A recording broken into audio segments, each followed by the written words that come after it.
Now class 8th chapter number 9 geography human resources मानव संसाधन।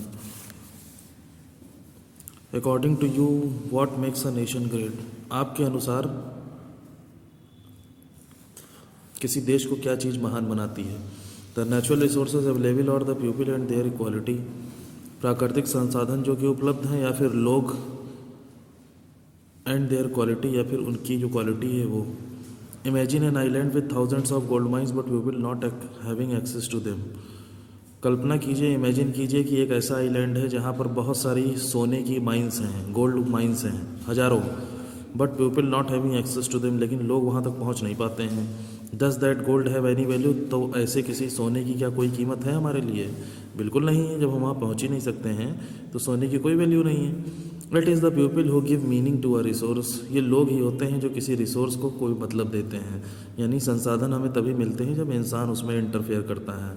The people of a country forms it human resource, किसी देश के जो लोग होते हैं वो ह्यूमन रिसोर्स कहलाते हैं या मानव संसाधन होते हैं किसी देश के।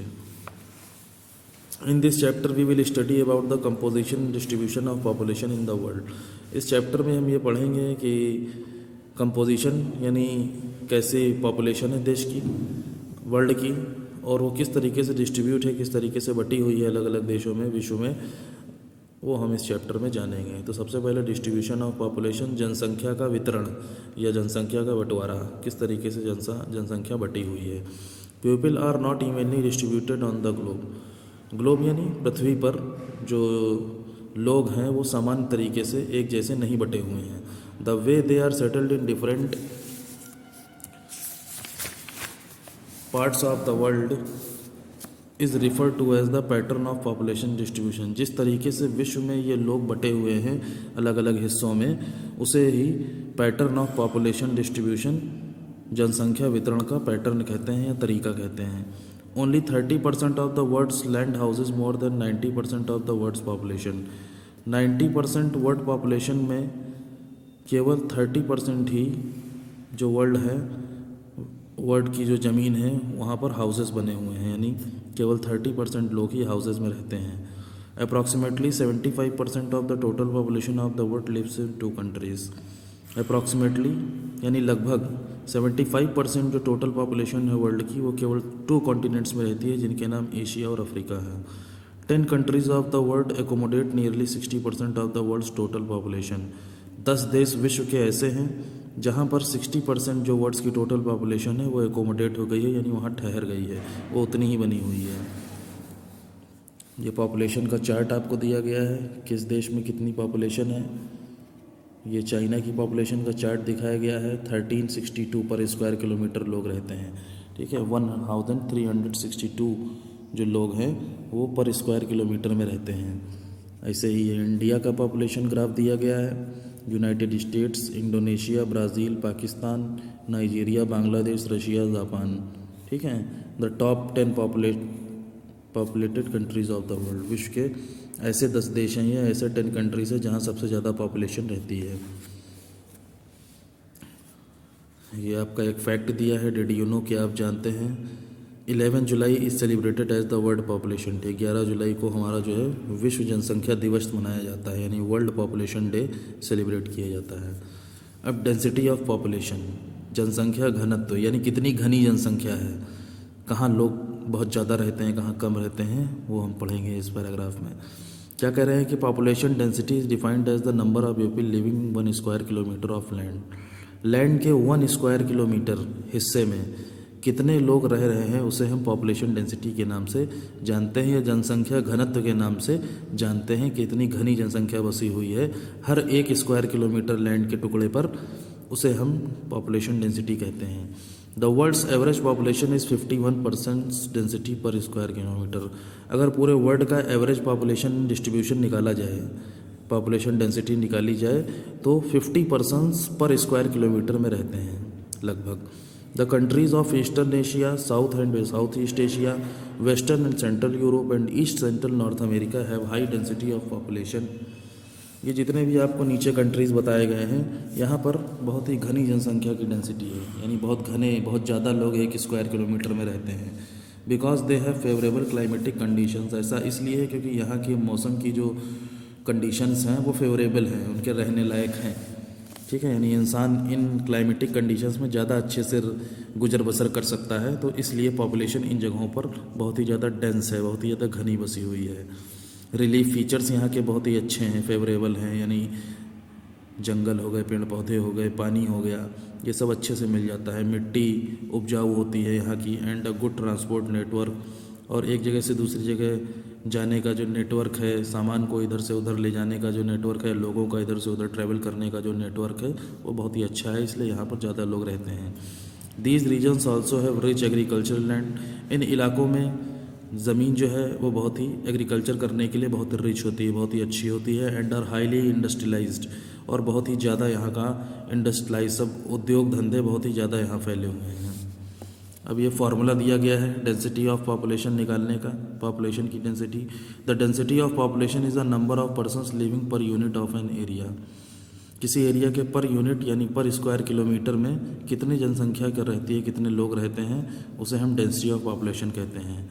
फार्मूला ऑफ इट्स कंप्यूटेशन, यानी गणना करने के लिए, आंसर निकालने के लिए क्या करते हैं, डेंसिटी ऑफ पॉपुलेशन निकालने के लिए number of people in a define area unit, यानी 1 square kilometre, 5 square kilometre, 10 square kilometre, ये एक यूनिट हो गई, ठीक है। तो number of people in a defined area unit, वो हम यहाँ लिख देंगे, और upon total area in square kilometre of that, और एरिया का कितना है किसी जगह का, वो हम यहाँ पर लिख देंगे। Total area in square kilometre of that particular area, यानी कितने स्क्वायर किलोमीटर का एरिया है वो यहाँ लिख देंगे, और लोगों की संख्या, ठीक है, number of people in a defined area unit, जो भी, जैसे हमने कह दिया कि सीतापुर की जनसंख्या कितनी है, तो मान लो 2 लाख है, तो 2 लाख यहाँ पे लिख देंगे, और सीतापुर का जितना भी एरिया है स्क्वायर किलोमीटर में, मान लो 5000 स्क्वायर किलोमीटर है या 6000 स्क्वायर किलोमीटर है, वो हम नीचे लिख देंगे, ठीक है। फिर इसको सॉल्व कर लेंगे, जैसे आप कटिंग करते हैं फ्रैक्शन में,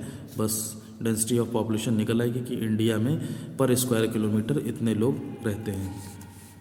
the central part of the USA, coastal areas of South America, South Africa, southern parts of Russia, central China and Argentina are some countries with medium density of population. ये जो सारी जगहों के नाम दिए गए हैं, ये कुछ ऐसे देश हैं जहाँ पे पॉपुलेशन डेंसिटी मीडियम है, यानी बहुत ज़्यादा लोग नहीं रहते हैं, ठीक है, कम डेंसिटी है। The places such as hot deserts, अब ऐसी जगह जैसे कि गर्म रेगिस्तान, पोलर रीजन, ध्रुवीय इलाके, यानी बहुत ठंडे इलाके जो हैं, and dense equatorial rain forest, और बहुत ज़्यादा इक्वेटोरियल रेन फॉरेस्ट, यानी पृथ्वी के बीचों बीच में बहुत घने जंगल जो पाए जाते हैं, यहाँ पर भी पॉपुलेशन बहुत कम रहती है, लो डेंसिटी रहती है पॉपुलेशन की। अब factors affecting distribution of population, जनसंख्या का जो बंटवारा है, जो अलग अलग तरीके से जनसंख्या बटी हुई है, उसको इफेक्ट करने वाले फैक्टर्स कौन से हैं, ऐसा क्यों होता है। Why is the population of the world so unevenly distributed, विश्व की जो जनसंख्या है वो इतने असामान्य तरीके से क्यों बटी हुई है। There are several factors responsible for this, कई सारे ऐसे फैक्टर्स हैं जो कि इसके लिए जिम्मेदार हैं। ये फैक्टर्स आपको नीचे दिए गए हैं, उनको क्लासीफाई किए बांटा जा सकता है फिजिकल फैक्टर्स में, सोशल फैक्टर्स, कल्चरल फैक्टर्स और इकोनॉमिक फैक्टर्स। सबसे पहले फिजिकल फैक्टर्स यानी भौतिक फैक्टर्स के बारे में, भौतिक कारणों के बारे में हम जानेंगे। भौतिक कारण यानी ज़मीन कैसी है, पेड़ पौधे कैसे पाए जाते हैं, पानी ये भी फिजिकल फैक्टर में आ गया, मिट्टी, ठीक है, ये सारी चीज़ें। तो फैक्टर सच एज टोपोग्राफी यानी लोकेशन, वो कहाँ पर हमारे भौगोलिक स्थिति, ये देखिए मैंने हिंदी में लिखा है यहाँ पे भौगोलिक स्थिति, टोपोग्राफी का मतलब होता है लोकेशन कैसी है। Factor such as topography of a region, climate and natural resources determine the distribution of population at a place. किसी जगह पर टोपोग्राफी यानी उसकी लोकेशन, क्लाइमेट वहाँ का मौसम या जलवायु, और प्राकृतिक संसाधन ये तय करते हैं कि जनसंख्या किस तरीके से बटी हुई है। तो सबसे पहले टोपोग्राफी के बारे में जानेंगे। People often prefer to live in the plains as they find it easier to construct houses, roads and railway lines here. लोग ज़्यादातर मैदानी इलाकों में रहना पसंद करते हैं क्योंकि यहाँ पर घरों को बनाना, सड़कों को बनाना और रेलवे लाइन्स को बिछाना आसान होता है।